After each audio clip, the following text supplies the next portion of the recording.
Hi, hello, வணக்கம். Welcome to வி3 வெற்றி. நான் எதை பத்தி பேச போறேன்னா, இந்த யூடியூப், இன்ஸ்டாகிராம், ஃபேஸ்புக்கு இது எதுக்குள்ள போனாலுமே டிவிகேயோட விசில் சின்னம் தமிழ் பேரு மடக்குதி மடக்குதின்னு சொல்லி கலாய்க்கிறீங்க. டிவிகே தொண்டர்களை தற்கூரி தற்கூரின்னு சொல்லி கலாய்க்கிறீங்க. நாங்களாம் ஏன் தற்கூரியா இருக்கிறோம்? ஒரு சில விஷயத்த உங்களுக்கு சொல்லட்டுமா?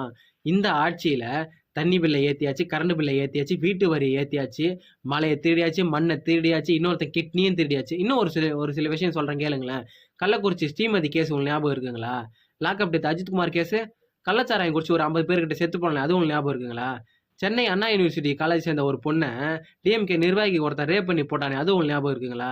இப்ப சமீபத்துல விழுப்புரம் பக்கத்துல ஒரு இந்திக்கார பொண்ணை தமிழ்நாட்டை சேர்ந்த 2 போலீஸ்காரனுங்க ரேப் பண்ணி போட்டானே, அது உங்களுக்கு ஞாபகம் இருக்குங்களா? இந்த மாதிரி விஷயங்கள்லாம் ஆட்சி அதிகாரம் மாறுச்சுன்னா ஏதாவது நல்லது நடக்கும் தமிழ்நாட்டுக்கு அப்படின்னு சொல்லி நம்புறோம்ல. நாங்கெல்லாம் உங்களுக்கு தற்கூரி தான். நீங்க சொல்ற மாதிரி நாங்க தற்கூரியாவே இருந்துட்டு போறோம். நீங்க சொல்ற மாதிரி அந்த மடக்கூதி சின்னம் விசில் சின்னத்துக்கு தான் ஓட்டு போடுவோம்.